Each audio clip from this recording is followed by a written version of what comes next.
Apostle Paul said here.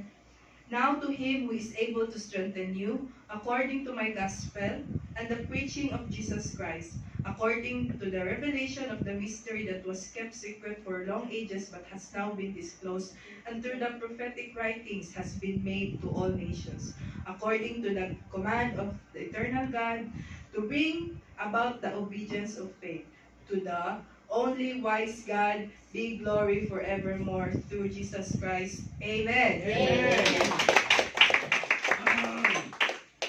Sabay-sabay tayo magpasalamat. Palakpakan po natin muli ang ating Panginoon. Hallelujah. Salamat, O Lord God.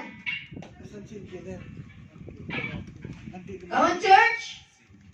Muli, palakpakan po natin to the victory po sa araw na to, ngayong araw ng Friday. So, ayun, another week na naman. So, wag po natin hayaan na tayo ay maging weak.